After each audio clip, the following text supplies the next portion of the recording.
Hello aspirants, I welcome you all at परचम classes.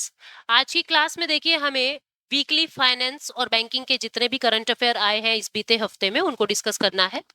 आज की क्लास में 21 अगस्त से 26 अगस्त 2023 की जितनी भी न्यूज आई है उनको हम डिस्कस कर रहे हैं। ठीक है, पर उससे पहले हम लोग कुछ जानकारी ले लेते हैं करंट अफेयर रफ्तार के बारे में। परचम क्लास ने करंट अफेयर रफ्तार एक नया इनिशिएटिव लॉन्च किया है जिसके अंदर जनवरी 2023 से जून 2023 की जितनी भी करंट अफेयर हैं उनकी हेडलाइंस एक जगह कंपाइल्ड फॉर्मेट में आपको मिल जाएंगी। ये जो थीम है जो आपको दिखाई दे रही है बोर्ड पे, ये जो थीम है इनके करंट अफेयर की हेडलाइंस जो है आपको मिलेंगी। और बहुत सारे नए कोर्सेज जो है परचम क्लासेस पे हैं। एसएससी जनरल अवेयरनेस का course, SSC polity, SSC economy या किसी भी सब्जेक्ट का आप इंडिविजुअल कोर्स लेना चाहते हो, आप लोगों को पर्टिकुलर टीचर्स के अलग अलग कोर्स सारे मिल जाएंगे। बहुत सारा मटेरियल हमारे यूट्यूब पे भी है, तो यूट्यूब की प्लेलिस्ट को भी चेक करते रहा कीजिए। मैंने खुद ने कंप्लीट इकोनॉमिक्स करवाया हुआ है, कंप्लीट पॉलिटी करवाया हुआ है। पॉलिटी की तो अभी भी चल रही है क्लासेस, तो प्लेलिस्ट को भी चेक करते रहना। पूजा मैम हिस्ट्री करवा रहे हैं, रिचा मैम की 5 वीडियो महीने में आती ही हैं, उनका आपको पता है। ठीक है, बहुत सारे शॉर्ट्स के माध्यम से हम आपको अपनी जानकारी देते रहते हैं, बहुत सारे करंट अफेयर्स की बातें बताते रहते हैं, बहुत सारी डिटेल्स आप तक पहुंचाते हैं। तो अब हम आज की क्लास में करंट अफेयर को शुरू करते हैं।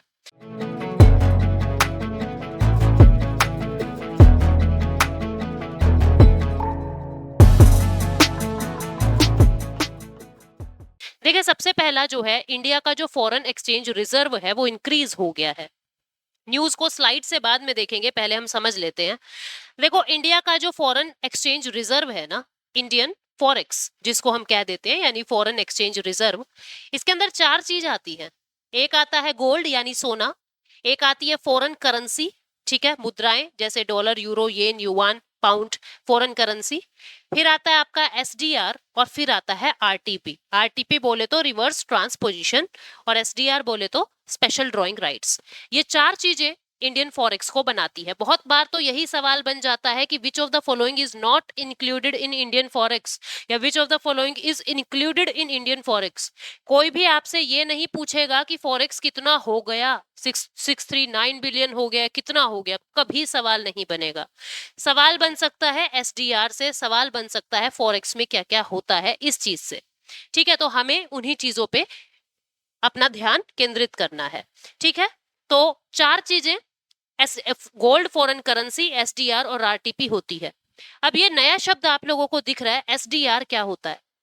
ये ना तो कोई करेंसी है, ना ही कोई ये अलग से कोई मेटल है। स्पेशल ड्राइंग राइट्स ये क्या है?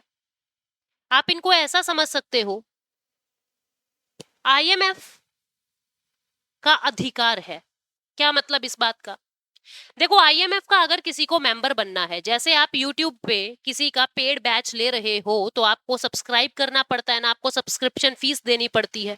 मान लीजिए अमेजोन प्राइम के मेंबर बन रहे हो या नेटफ्लिक्स के मेंबर बन रहे हो, तो वहां पे आपको सब्सक्रिप्शन देना पड़ता है। बिल्कुल इसी तरीके से अगर आपको आईएमएफ का मेंबर बनना है तो आपको यहाँ कुछ अमाउंट डिपॉजिट करवाना पड़ता है।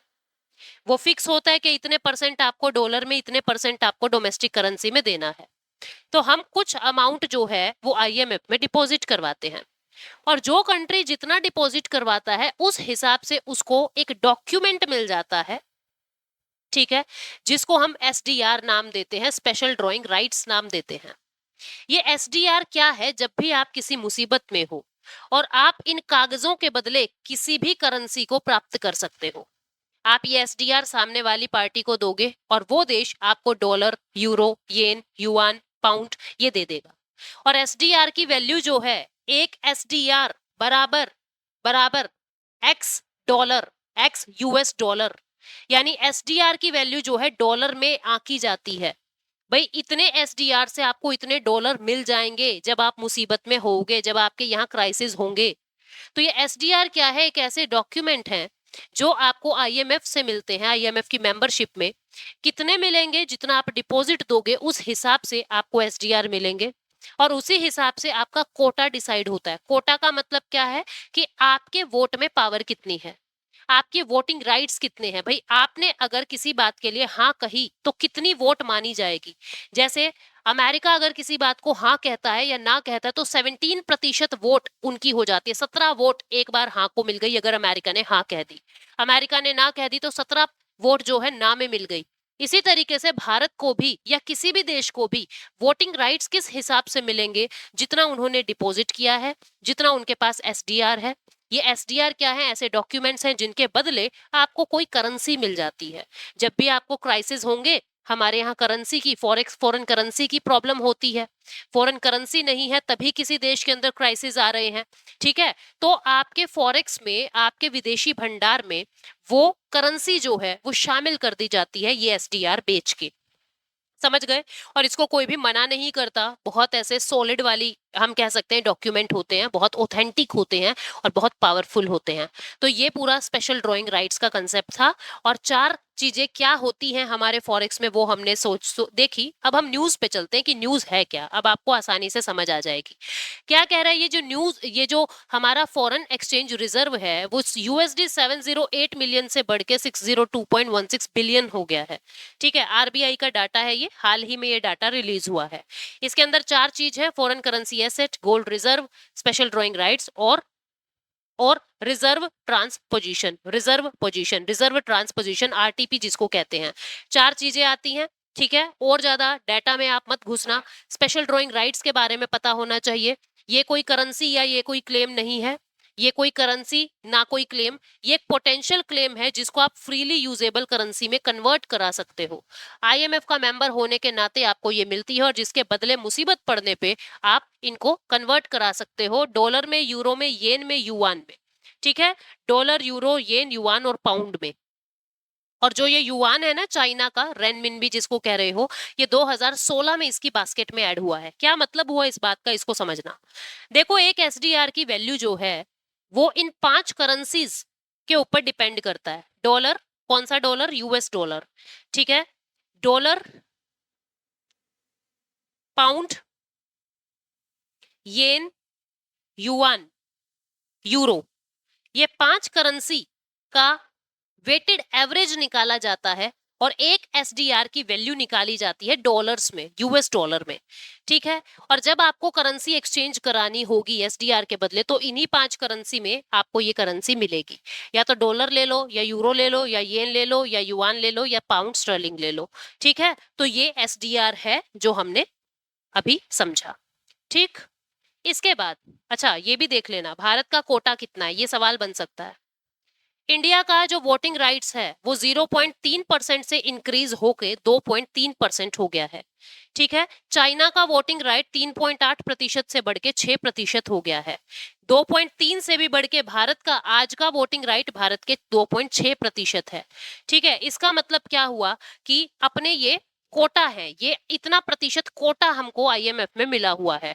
और हमारी जो वोटिंग राइट्स है वो 2.63% है। अगर इंडिया किसी चीज के लिए यस कहता है तो कितनी वोट यस में मिल गई? 2.63% वोट जो है यस में मिल गई। इस तरीके से हर देश का कोटा और वोटिंग राइट्स डिसाइड होते हैं। ठीक है, तो ये पूरी न्यूज थी कि फॉरेक्स जो है वो इंक्रीज हो गया है। अब हम अगली न्यूज पे चलते हैं, that is RBI study on investment trends in India for financial year 2022-23। ये क्या कह रहा है, पहले इसको साधारण भाषा में समझो फिर स्लाइड्स पे चलेंगे। आरबीआई ने एक रिपोर्ट जारी करी, इन्वेस्टमेंट रिपोर्ट जिसको कह रहे हैं। ठीक है, क्या कह रहे हैं? Investment report. इस इन्वेस्टमेंट रिपोर्ट में क्या लिखा हुआ है कि कितना लोन बैंक्स से लोग ले रहे हैं। जितना लोन कस्टमर बैंक से ले रहे हैं मतलब उतनी इन्वेस्टमेंट देश के अंदर हो रही है, उतना डिमांड देश के अंदर हो रहा है। क्योंकि लोन से क्या करोगे? डिमांड ही तो करोगे। तो यहाँ पे आरबीआई ये डाटा बता रहा है कि सबसे ज्यादा लोन कौन से राज्य से जा रहा है और सबसे कम इन्वेस्टमेंट कौन से राज्य के लोग कर रहे हैं। ठीक है, तो सबसे ज्यादा उत्तर प्रदेश के लोग जो है सबसे ज्यादा इन्वेस्टमेंट कर रहे हैं। और सबसे नीचे केरल, हरियाणा, ये जो है ये बॉटम लाइन पे है। ठीक है, तो अब हम समझते हैं, ये पूरी न्यूज के बारे में था। आरबीआई ने एक रिसेंट स्टडी किया है कि कितना कैपिटल इन्वेस्टमेंट हो रहा है फिस्कल ईयर 2022-23 में। ठीक, हाइलाइट्स क्या है? जो क्रेडिट ऑफ टेक है, क्रेडिट ऑफ टेक का मतलब क्या होता है? कितने प्रतिशत लोन पहले की तुलना में बढ़ा है। पहले की तुलना में 19.7% लोन जो है वो इंक्रीज हुआ है जुलाई 2023 में। ठीक है, कितने प्रतिशत लोन ज्यादा लिया गया है बैंकों में, बैंकों से 19.7%। उसके बाद स्टेट वाइज अगर हम कोस्ट देखें तो उत्तर प्रदेश सबसे ज्यादा लोन ले रहा है 16.2% का, यहाँ पे सबसे ज्यादा इन्वेस्टमेंट देखी जा रही है। देन गुजरात के अंदर, ओडिशा के अंदर, महाराष्ट्र के अंदर, कर्नाटका के अंदर, और सबसे बॉटम पे कौन है? केरल, गोवा, असम। ठीक है, हरियाणा और वेस्ट बंगाल भी काफी बॉटम पे है, यहाँ के लोग भी इन्वेस्टमेंट ना के बराबर कर रहे हैं। तो ये पूरी रिपोर्ट थी आरबीआई की। ठीक, अब इसके बाद उसने क्या बताया आरबीआई ने कि सेक्टर ड्राइविंग इन्वेस्टमेंट इन क्या है, मतलब जो इन्वेस्टमेंट्स हो रही है वो कौन से सेक्टर में ज्यादा हो रही है। तो सबसे ज्यादा इन्वेस्टमेंट इंफ्रास्ट्रक्चर में हो रही है, और इंफ्रास्ट्रक्चर में भी सड़कों और पुल पे यानी रोड्स और ब्रिज बनाने में सबसे ज्यादा निवेश हो रहा है। फिर कौन कौन से फैक्टर्स हैं जो इन्वेस्टमेंट को इन्फ्लुएंस कर रहे हैं? Repo rate. रेपो रेट मतलब कि लोन कितना कम ज्यादा हो रहा है। अब आप देखोगे, अब पीछे भी मॉनेटरी पॉलिसी कमेटी की रिपोर्ट मैंने आप लोगों के साथ शेयर की थी, जिसके अंदर मैंने ये बताया था रेपो रेट को फिक्स ही किया हुआ है, यानी कि उसको कम ज्यादा अभी नहीं कर रहे हैं, क्योंकि इन्वेस्टमेंट ठीक ठाक सा चल रहा है। ठीक है, इसके बाद नेक्स्ट न्यूज है India post payment bank. News important नहीं है, पर India post payment bank important है। पहले जानते हैं ये इंडिया पोस्ट पेमेंट बैंक होते क्या है, समझो। पेमेंट बैंक्स क्या होते हैं? इनको अगर आपको शुरू करना है, भाई किसी को अगर पेमेंट बैंक शुरू करना है, तो कैपिटल कितना चाहिए? कैपिटल चाहिए आपको 200 करोड़। 200 करोड़ की पूंजी के साथ ये बैंक शुरू होता है। इस बैंक में आप ओनली एफडी करवाओगे। ठीक है, इस बैंक में ओनली एफडी की सुविधा मिलती, सॉरी, इस बैंक की खासियत क्या है? इस बैंक के अंदर मैक्सिमम मैक्सिमम 2 लाख रुपए, पहले 1 लाख था, बढ़ा के 2 लाख कर दिया, मैक्सिमम 2 लाख रुपए पर पर्सन पर ईयर जमा कर सकता है। अगर आपको 2.5 लाख रुपए जमा करने हैं तो 2 लाख इसमें करोगे, 50,000 कहीं और करोगे, नेक्स्ट ईयर फिर आप अगले 2 लाख जमा करोगे, तो मैक्सिमम 2 लाख रुपए पर पर्सन पर ईयर इसमें जमा हो सकता है। इसमें एनआरआई, नॉन रेजिडेंट इंडियन, अपना अकाउंट ओपन नहीं कर सकते। पेमेंट बैंक आया किस लिए था? जो रेमिटेंसेस वगैरह आते हैं वो आसान तरीके से किसी के पास पहुंच जाए, घर के पास पहुंच जाए, इसलिए पेमेंट बैंक आया था। तो पेमेंट बैंक 2016 में शुरू हो गया था। ठीक है, 2016 में शुरू हो गया था। पेमेंट बैंक आपको आपको डेबिट कार्ड देगा। पेमेंट बैंक आपको डेबिट कार्ड की सुविधा देता है, लेकिन क्रेडिट कार्ड की सुविधा नहीं देता है। क्यों नहीं देता? क्योंकि पेमेंट बैंक लोन्स नहीं देते। ये डिपॉजिट तो करवाएंगे लेकिन लोन नहीं देते। अब आप में से बहुत सारे स्टूडेंट कहते होंगे हमने तो पेमेंट बैंक से लोन ले रखा है। वो किसी दूसरे बैंक का एजेंट बन के आपको लोन दे रहे हैं, वो खुद के कैपिटल का लोन आपको नहीं दे सकते। वो किसी दूसरे बैंक के एजेंट बनेंगे और फिर आप तक लोन पहुंचा रहे हैं, खुद का डायरेक्ट लोन आपको नहीं दे पाएंगे। ठीक है, क्योंकि रूल ये है कि वो कभी भी लोन नहीं दे सकते। वो डिपॉजिट लेंगे लेकिन लोन नहीं देंगे, इसलिए डेबिट कार्ड तो लॉन्च करेंगे, क्रेडिट कार्ड लॉन्च नहीं करेंगे। ठीक है, तो ये सब पेमेंट बैंक के बारे में बातें थी जिसके बारे में हमने डिस्कस किया। तो अभी इंडियन पोस्ट पेमेंट बैंक जो है, ये सारी बात यहाँ पे लिखी हुई है। न्यूज क्या है वो समझो। न्यूज ये है कि 22 अगस्त 2023 को एक रिपोर्ट आती है और ये कहा कि पहली बार इंडियन पोस्ट पेमेंट बैंक ने इतना ज्यादा प्रॉफिट किया है। कितना? 20.16 करोड़ का, 20.16 करोड़ का प्रॉफिट हुआ है। और ये ग्रोथ कितनी हो गई? 66.12% growth overall Indian post payment bank में देखी जा रही है। इंडियन पोस्ट पेमेंट बैंक 1 सितंबर 2018 को लॉन्च हुआ था और ये 100% भारत सरकार के अंडर आता है। अभी इसकी शुरुआत में इसकी जो ब्रांचेस खुली थी वो रांची, झारखंड, रायपुर और छत्तीसगढ़ में खुली थी। आज ऑल ओवर इंडिया इसकी प्रेजेंस है। आरबीआई की स्ट्रेटजी का पार्ट है ये भी। नचिकेत मोर कमेटी ने ये सजेस्ट किया था कि हमको इंडियन पोस्ट पेमेंट बैंक बनाना चाहिए। इसके अंदर मैक्सिमम जो है, ये क्या कह रहा है? ये सिर्फ डिमांड डिपॉजिट लेगा, सिर्फ डिमांड डिपॉजिट लेगा, फिक्स डिपॉजिट नहीं लेगा। ओनली करंट अकाउंट और सेविंग अकाउंट ओपन करेगा, एफडी ओपन नहीं करेगा। मैक्सिमम 2 लाख रुपए इंडिविजुअल कस्टमर 1 साल में जमा कर सकता है। एनआरआई के पैसे ये एक्सेप्ट नहीं करेंगे। ठीक है, और ये अपनी subsidiary non banking financial service के अंदर नहीं खोल सकते। मतलब आपको कहीं ऐसा नहीं दिखेगा कि पेमेंट बैंक ने मुथूट फाइनेंस टाइप की नॉन बैंकिंग फाइनेंशियल कंपनी खोल दी। ये बैंकिंग सर्विस ही देंगे, नॉन बैंकिंग सर्विसेज नहीं देंगे, इस बात को याद रखना। ये आपको डेबिट कार्ड तो देंगे, क्रेडिट कार्ड नहीं देंगे। अगली न्यूज है प्रोजेक्ट वर्ल्ड कॉइन। नई न्यूज है पर पुरानी चीज है। क्या है समझो। वर्ल्ड कॉइन क्या है? ऑल ओवर वर्ल्ड के अंदर क्रिप्टो करेंसी का अगर हिस्सा बनना है तो ये हर इंसान के लिए एक ओपन अपॉर्चुनिटी है। इसके अंदर क्या होगा, जैसे आप के अंदर आधार कार्ड के अंदर आधार कार्ड बनवाने के लिए अपने फिंगरप्रिंट्स स्कैन करवाते हो, अपना आई स्कैन करवाते हो, आइरिस स्कैन करवाते हो, इसी तरीके से जो भी व्यक्ति वर्ल्ड कॉइन खरीदना चाहता है, वर्ल्ड कॉइन प्राप्त करना चाहता है, वो क्या करेगा? एक डिवाइस है जिसका नाम है ओर्ब। डिवाइस का नाम क्या है? Orb, ORB, orb. इस ओर्ब नाम के डिवाइस में अपना आइरिस स्कैन करेगा। जैसे ही आइरिस स्कैन होगा, जैसे ही आइरिस स्कैन होगा, एक प्राइवेट कंपनी के पास, एक private company, world coin private company, अभी बता दूंगी मैं उस प्राइवेट कंपनी का नाम क्या है, मुझे एग्जैक्टली नाम याद नहीं है, स्लाइड्स में लिखा हुआ है, मैं आपको कंसेप्ट समझा रही हूँ। आइरिस स्कैन होगा और आइरिस स्कैन होने के बाद आपकी जो आंख का डाटा है वो हैशटैग की फॉर्मेट्स में कन्वर्ट हो जाएगा, यानी एनक्रिप्टेड हो जाएगा। फिर उसके बाद ये डाटा उस कंपनी के पास चला गया और आपकी आइरिस के हिसाब से आपकी एक आईडी जनरेट हो गई। अब आप कहोगे मैडम हम आइरिस स्कैन क्यों करवाने जाएं? क्योंकि जैसे ही जो इंसान आइरिस स्कैन करवाएगा उसको वर्ल्ड कॉइन मिलेगा, उसको एक क्रिप्टो करेंसी मिलेगी जिसको नाम दिया है वर्ल्ड कॉइन। और आज के दिन इस वर्ल्ड कॉइन की कीमत $2 के बराबर है। भविष्य में क्या होगी, कम होगी, ज्यादा होगी, कुछ नहीं पता। ठीक है, ऐसा कहा जा रहा है यूनिवर्सल बेसिक इनकम बांटने के लिए ये एक बेस्ट तरीका हो सकता है, पर अभी बिल्कुल इसका उद्देश्य क्लियर नहीं है, क्या करना चाहते हैं, क्यों कर रहे हैं। भारत के अंदर अभी हाल ही में इसी हफ्ते ये लॉन्च हुआ है, इसलिए ये न्यूज में आया है। हालांकि इसको 2019 में ही बना दिया था, लेकिन भारत के अंदर ये अभी लॉन्च हुआ है। लगभग 18 शहरों के अंदर इसका जो ये ओर्ब नाम का डिवाइस है ये रखा गया है आपके आइरिस को स्कैन करने के लिए। ठीक है, ये क्या है अभी किसी को क्लियर नहीं है, क्यों है किसी को क्लियर नहीं है। जितनी इंफॉर्मेशन अभी तक न्यूज वाले दे रहे हैं वो इंफॉर्मेशन मैंने आपको बताई। ठीक है, ये आपको एक वर्ल्ड कॉइन क्या है, क्रिप्टो करेंसी है जिसका नाम जैसे बिटकॉइन था, इसका नाम वर्ल्ड कॉइन रख दिया। ऑल ओवर वर्ल्ड के लोग आपस में नेटवर्किंग के जरिए जुड़ रहे हैं, आपकी आईडी जनरेट हो जाएगी जैसे वहां पे आईडी जनरेट हो रही थी बिटकॉइन के केस में।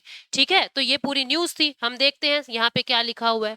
ये आर्टिफिशियल इंटेलिजेंस, इसको ओपन एआई नाम की कंपनी ने लॉन्च किया है। ओपन एआई नाम की कंपनी ने लॉन्च किया है जो एक आर्टिफिशियल इंटेलिजेंस की कंपनी है। इससे होगा क्या, आपके पूरे विश्व के अंदर एक आइडेंटिटी बन जाएगी, एक फाइनेंशियल पब्लिक नेटवर्क बन जाएगा, यानी जो भी व्यक्ति अपनी आइरिस स्कैन करवाएगा वो इस नेटवर्क से जुड़ जाएगा, इस चेन से जुड़ जाएगा और आपकी पूरे विश्व के अंदर एक आइडेंटिटी बन जाएगी। जैसे आधार कार्ड भारत के अंदर हमारी एक आइडेंटिटी है, ऐसे आइरिस स्कैन होते ही पूरे वर्ल्ड में आपकी एक आइडेंटिटी बन गई। ठीक है, इसमें क्या होगा, और डिजिटल इकोनॉमी का आप हिस्सा बन जाओगे। ओर्ब नाम का डिवाइस मैं आपको दिखा देती हूँ कैसा दिखता है ये ओर्ब नाम का device. This is orb, this person is scanning his आई।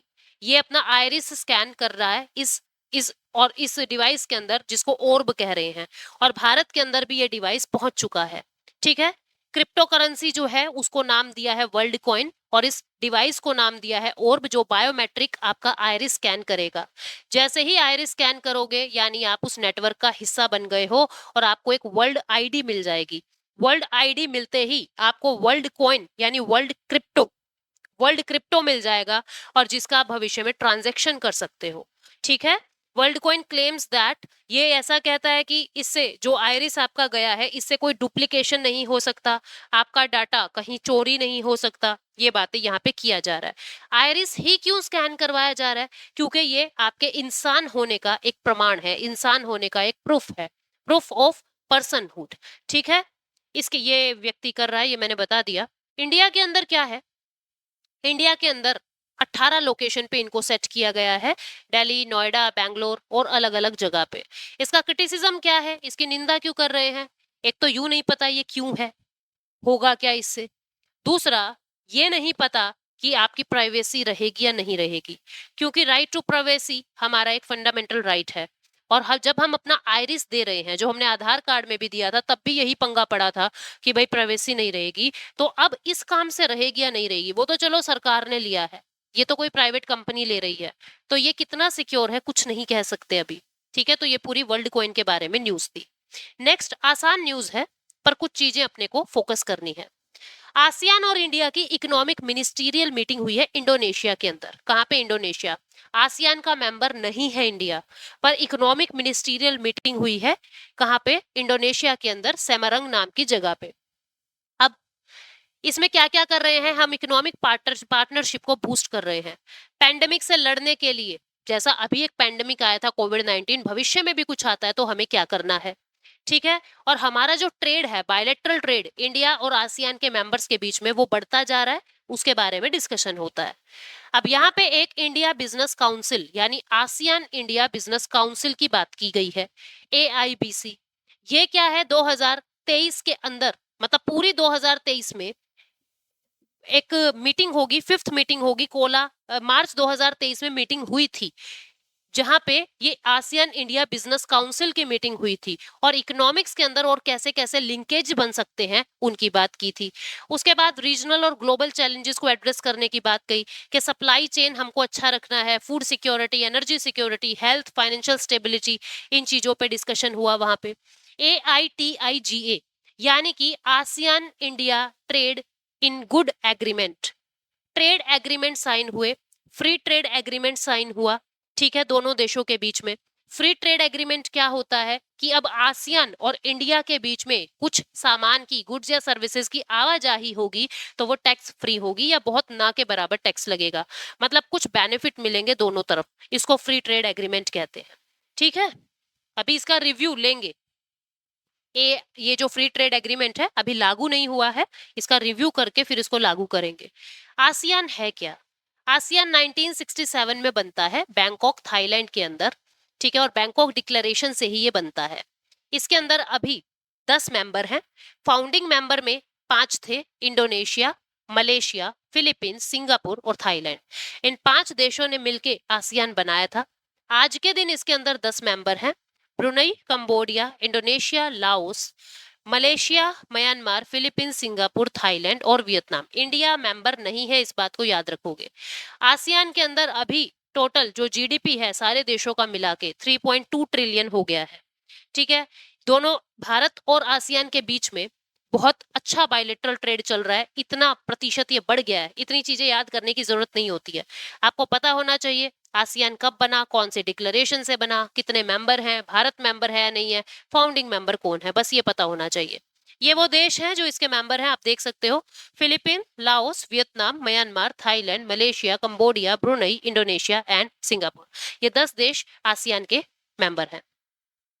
इसके बाद अगली न्यूज क्या है? Bharat new car assessment programme. ये क्या है? मिनिस्ट्री ऑफ रोड ट्रांसपोर्ट ने एक नया इनिशिएटिव शुरू किया है। मिनिस्ट्री ऑफ रोड ट्रांसपोर्ट ने एक नया इनिशिएटिव शुरू किया है, new car assessment programme, NCAP जिसको कह रहे हैं, NCAP। इसमें क्या होगा? जितनी भी नई कार बन रही हैं उनका असेसमेंट होगा, उनकी टेस्टिंग होगी, क्रैश टेस्टिंग 3 लेवल पे। कि अडल्ट किसी गाड़ी में कितना सेफ है, चाइल्ड किसी गाड़ी में कितना सेफ है, बच्चा कितना सेफ है, और सिक्योरिटी मेजर क्या क्या किसी गाड़ी ने लिए हैं, ठीक है। कि भाई एक्सीडेंट अगर होने वाला है, एयर बैग्स खुलते हैं नहीं खुलते, इस हिसाब से आपकी गाड़ी को रेटिंग मिलेगी। भारत के अंदर 2018 में ही टाटा की गाड़ियों को, टाटा कंपनी को 5 स्टार रेटिंग मिल चुकी है सेफ्टी में। सेफ्टी में 5 स्टार रेटिंग टाटा को मिल चुकी है। जब टाटा नेक्सॉन की एड आती है वहां पे नोटिस भी करना, वो ये लाइन बोलते हैं कि इसको, ये दुनिया की, ये भारत की सबसे सेफेस्ट कार है। सेफ्टी के लिहाज से ये सर्वे किया जाता है, ये रिव्यू किया जाता है, और टाटा को 5 स्टार रेटिंग मिली है, ठीक है। इसमें न्यू कार असेसमेंट प्रोग्राम के अंदर क्या होगा? जितनी भी नई कार हैं उनका असेस किया जाएगा, लेकिन जरूरी नहीं है सारी नई कार को असेसमेंट किया जाएगा, ये वॉलंटरी है। आप अपनी गाड़ी के ऊपर अगर कॉन्फिडेंट हो, आपकी कंपनी के लिए आप कॉन्फिडेंट हो कि हाँ भाई हमारी गाड़ी तो 5 स्टार होएगी, उससे आपकी सेल बढ़ेगी कि देखो ये गाड़ी 5 स्टार रेटिंग वाली है सेफ्टी में। वॉलंटरी है ये। वॉलंटरी तो है, पर कुछ गाड़ियों के लिए मैंडेटरी असेसमेंट कराना भी जरूरी है। किन के लिए? जो ऐसी गाड़ियां हैं जिनकी 30,000 से ज्यादा यूनिट्स एक साल में बिक रही है। एक साल में जिन गाड़ियों की 30,000 से ज्यादा यूनिट्स बिक रही है, उनके बेस मॉडल को असेस कराना मैंडेटरी है। दूसरा, अगर किसी गाड़ी के लिए ministry of road and transport ये कह दे कि भाई इस गाड़ी को तो असेसमेंट कराना मैंडेटरी है, उसको भी असेस कराना पड़ेगा और उसको फिर रेटिंग मिलेगी वो कितना सेफ है।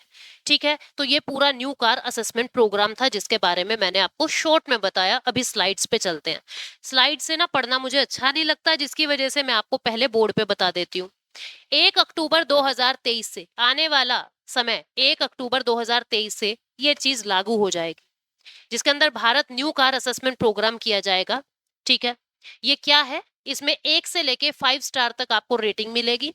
ये एक टेस्टिंग प्रोसीजर है जिसके अंदर side impact test, frontal offset test, pole side impact test ये किया जाएगा।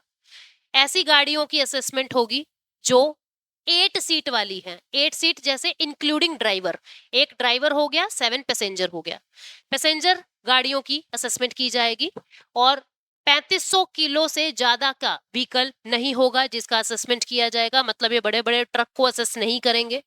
ये पूरा सिस्टम वॉलंटरी है आपके मैन्युफैक्चर को एनकरेज करने के लिए। 3 लेवल पे टेस्टिंग हो रही है, अडल्ट, चाइल्ड और सेफ्टी असिस्ट टेक्नोलॉजी। मैंडेटरी और रिकमेंडेड क्या है? बेस मॉडल उनका टेस्ट होगा 30,000 यूनिट जिनकी बिक रही है एक साल में, और जिनको मिनिस्ट्री कह दे कि आपको असेस करवाना ही पड़ेगा उनके लिए मैंडेटरी है। ठीक है, टाटा ने 2018 में 5 स्टार रेटिंग जो है वो अचीव कर ली थी। अच्छा, ये इंस्पिरेशन हमको कहाँ से मिली? यूके बेस्ड एक एनजीओ है toward zero foundation. Toward zero foundation, यहां से इसने ये काम शुरू किया था। यहां से भारत को इंस्पिरेशन मिली इस काम को करने की। अब हम बैंकिंग स्पेशल न्यूज की बात करते हैं। ये तो फाइनेंस, इकोनॉमिक्स सब कुछ मिक्स था। अब वो न्यूज जो सिर्फ बैंकिंग स्पेशल है, क्या है? मेरा बिल मेरा अधिकार। ये एक नई स्कीम लॉन्च की है भारत ने, मेरा बिल मेरा अधिकार। ये क्या है मैं आपको शॉर्ट में बताती हूँ। ये किस चीज के लिए है? जैसे हम कहीं पे कोई परचेजिंग करते हैं, हम क्या कहते हैं? विदाउट बिल कितने का देगा? आपने कोई मान लीजिए इलेक्ट्रॉनिक का सामान खरीदा, वो 50,000 का है, विदाउट बिल वो 45,000 का मिल रहा है, तो आप क्या कहोगे? हमें क्या करना है, बिल का तू ही रख, हमें 45,000 में सामान दे दे। अब सरकार ने इस बिलिंग को एनकरेज करने के लिए, ताकि हर इंसान अपना इनवॉइस मांगे, हर इंसान अपना बिल मांगे, मेरा बिल मेरा अधिकार नाम की स्कीम लॉन्च की है। अब क्या होगा? जो भी आपके इनवॉइसेस होंगे, जो भी आपका बिल होगा, उसको आप अपलोड करोगे एक ऐप पर। मेरा बिल मेरा अधिकार नाम की ऐप है, वहां पे आप उनको अपलोड करोगे और एक महीने के अंदर आप मैक्सिमम 25 बिल को अपलोड कर सकते हो। और फिर इसमें एक लकी ड्रॉ निकाला जाएगा जिसमें कम से कम इंसेंटिव 200 रुपए का होगा। ज्यादा से ज्यादा क्या होगा पता नहीं। अब वही बात है, ज्यादा ज्यादा क्या पाएगा? 1,000-1,200 दे देंगे ये, उससे ज्यादा तो क्या ही अपने को पीएम की चेयर दे रहे हैं, है ना? तो मतलब मेरा बिल मेरा अधिकार क्या है? इसमें आपको बिल सामने वाले पार्टी से लेने की बात हो रही है। ठीक है, 1 सितंबर 2023 से इसको लॉन्च किया जा रहा है और शुरुआत में ये असम, गुजरात, हरियाणा, पुडुचेरी, दादर नगर हवेली, दमन एंड दीव यहाँ पे लागू किया जा रहा है। ठीक है, इससे क्या होगा? इससे आपको, अच्छा, आप जो बिलिंग की जो आपकी हैबिट बनेगी वो आपको लॉन्च कहाँ करना है? ये एप्लीकेशन है मेरा बिल मेरा अधिकार, या फिर आप web.merabill.gst.gov.in पे उसको लॉन्च कर सकते हो। एक महीने में मैक्सिमम 25 इनवॉइसेस आप अपलोड कर सकते हो और फिर उसके बाद आपका लकी ड्रॉ निकाला जाएगा। नेक्स्ट न्यूज क्या है? पंजाब नेशनल बैंक ने पीएनबी पेंशनर्स लॉन्च जो है वो सीनियर सिटीजन डे, जो 21 अगस्त पे होता है, सीनियर सिटीजन डे पे इसको लॉन्च कर दिया है। ये क्या है समझो। देखो, इस दिन 21 अगस्त के दिन सीनियर सिटीजन डे था, वर्ल्ड सीनियर सिटीजन डे। इस दिन पीएनबी ने 2 काम किए। एक तो बुकलेट जारी की स्पंदन नाम की, और दूसरा इन्होंने एक लाउंज एरिया बना दिया। जितने भी बुजुर्ग लोग हैं, सीनियर सिटीजन हैं, जो पेंशनर्स हैं, वो वहां पे बैठ के अपनी बैंकिंग सर्विसेज, उनको कोई फॉर्म भरवाना है, उनको कोई जानकारी चाहिए, उनको डिपॉजिट करवाना है, वो लाइन में नहीं खड़े होंगे, काफी बुजुर्ग लोग हैं, तो उनको एक अलग से फ्री स्पेस दे दिया गया जहां पे उनके बैठने की, पानी वानी की सुविधा की हुई है। तो ये एक नया इनिशिएटिव पीएनबी ने जारी किया है, अगर आपसे कोई पूछ ले तो आपको पता होना चाहिए। और स्पंदन नाम की बुकलेट में क्या है, बैंक की सारी services specially for senior citizens क्या होंगी क्या नहीं होंगी वो उस किताब के अंदर लिखी हुई है, उसको भी पीएनबी ने लॉन्च किया है। पीएनबी और अच्छे अच्छे काम इस चीज के लिए कर रहा है। आपको पता होगा अभी पीछे हमने पढ़ा था, पीएनबी ने प्रोजेक्ट पलाश लॉन्च किया था, 8 महीने का, 8 महीनों का एनवायरमेंट को अच्छा करने के लिए एक इनिशिएटिव जारी किया था। ऐसे ही ये जो सीनियर सिटीजन हैं उनके लिए स्पेशल आया है, स्पंदन नाम की बुक जो मैंने आपको बताई। कहाँ कहाँ ये पेंशनर लाउंज अभी लेके आए हैं, 11 लोकेशन पे, दिल्ली एनसीआर, मुंबई, कोलकाता, अहमदाबाद, हैदराबाद, चंडीगढ़, जयपुर, शिमला और वाराणसी। इन 11 लोकेशन पे ये लाउंज एरिया आपको अलग से दिखेगा। चेक करना, इन्होंने लिख तो दिया, क्या सच में ऐसा होता है क्या।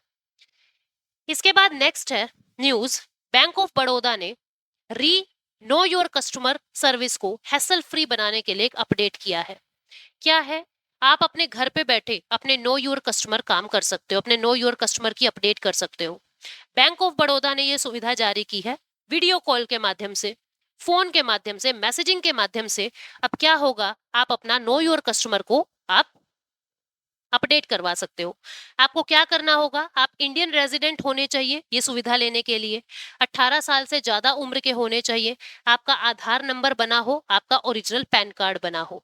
इसमें होगा क्या, सुबह 10 बजे से 6 बजे के बीच में, यानी वर्किंग डेज के अंदर, सैटरडे संडे परेशान नहीं करेंगे, वर्किंग डेज में 10 AM से 6 PM तक आप अपना नो योर कस्टमर करवा सकते हो वीडियो कॉल्स के माध्यम से। ठीक है, अपनी डॉक्यूमेंट्स की एक्यूरेसी आप पता कर सकते हो। तो ये सारी बात यहाँ पे लिखी गई है। इसके बाद नेक्स्ट न्यूज है, cash free payment introduced, vendor payment to streamline business purchase pace cycle. Cash free payment होगा वेंडर पेमेंट्स में।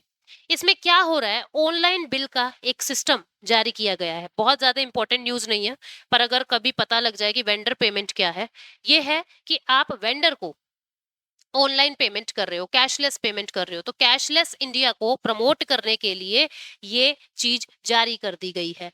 ठीक है, इसमें ज्यादा कुछ पढ़ने की आपको नीड भी नहीं है।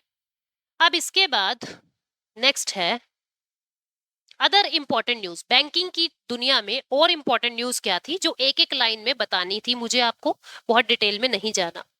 RBI asks bank to provide individual borrowers option to switch from floating to fixed interest rate। पिछले हफ्ते की न्यूज में मैंने आपको फ्लोटिंग इंटरेस्ट रेट और फिक्स्ड इंटरेस्ट रेट बताया था। अब इसमें क्या है कि आरबीआई ने बैंक्स को ये कहा है कि आप अपनी एप्स पर कस्टमर को ये सुविधा दो कि वो अपने इंटरेस्ट रेट को स्विच कर सके, फ्लोटिंग से फिक्स्ड इंटरेस्ट रेट की तरफ जा सके। किसी का फ्लोटिंग है और वो फिक्स्ड चाहता है तो फिक्स्ड अपना इंटरेस्ट रेट करवा ले। अब क्या फ्लोटिंग क्या फिक्स्ड होता है, पिछले हफ्ते की न्यूज में देख लेना, डिटेल में बताया था। अगली न्यूज है, यस बैंक ने नया मोबाइल बैंकिंग ऐप आइरिस नाम का शुरू किया है। अब इसमें आइरिस का कुछ काम नहीं है, आंख वाला आइरिस का कोई काम नहीं है।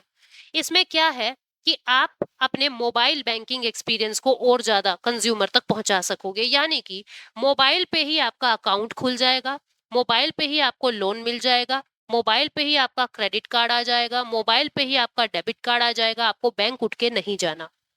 तो यस बैंक ने अपनी एप्लीकेशन बनाई है आइरिस के नाम की। तो ये आइरिस एप्लीकेशन यस बैंक की है, ये आपको याद रखना है। उसके बाद अगली न्यूज है उद्गम को लेके। आरबीआई ने एक सेंट्रलाइज्ड वेब पोर्टल उद्गम नाम का लॉन्च किया है, unclaimed deposit gateway to access information. लगातार 1.5 महीना हो गया, हर दिन ये अनक्लेम्ड डिपॉजिट की न्यूज आ रही है। आपको पता होना चाहिए अनक्लेम्ड डिपॉजिट क्या होता है, मैं बहुत बार बता चुकी। ये वो अकाउंट्स हैं जो लगातार 10 सालों तक यूज में आए ही नहीं, लगातार 10 सालों तक यूज में आए ही नहीं, मतलब कि उनमें ना अकाउंट में पैसा डला ना निकला, और उनके क्लेमेंट कौन है नहीं पता, तो उनके जो भी लीगल हायर हैं उन तक पैसा पहुंचाना है। अब ये पोर्टल लॉन्च किया है उद्गम नाम का, जिसमें क्या होगा कि कोई भी व्यक्ति अपना कि मैं इस खाते का लीगल हायर हूं या नहीं हूं, मैं मेरा कोई अनक्लेम्ड डिपॉजिट है या नहीं है, इस चीज का पता कर सकता है उद्गम नाम के वेब पोर्टल से। यहाँ पे आप अपनी डिटेल भरोगे और आपको पता लग जाएगा कि मैं किस अकाउंट का लीगल हायर हूँ, किसका नहीं हूँ। और दूसरा, पीछे हमने एक और न्यूज की थी कुछ समय पहले, अंतर्दृष्टि। अंतर्दृष्टि भी आरबीआई का ही एक डैशबोर्ड लॉन्च हुआ था, जहां पे कितने अनक्लेम्ड डिपॉजिट किसके पास हैं, यानी कि कौन से बैंक के पास है, उसका जायजा आप ले सकते थे। यहाँ पे क्या है, आप खुद के बारे में पता कर सकते हो कि मेरा कोई अनक्लेम्ड डिपॉजिट है या नहीं है। तो ये पूरी न्यूज थी जिसके बारे में मैंने आपको बताया। अब आपको ये बताना है आज का question, Indian post payment bank, इसके लिए कौन सी कमेटी ने रिकमेंड किया था? इस कमेटी का नेम, कमेटी नेम आपको बताना है, किस कमेटी के कहने पर हमने इंडियन पोस्ट पेमेंट बैंक बनाए थे। ठीक है, उम्मीद करती हूँ आपको काफी जानकारी मिली। Thank you so much, take care, bye bye.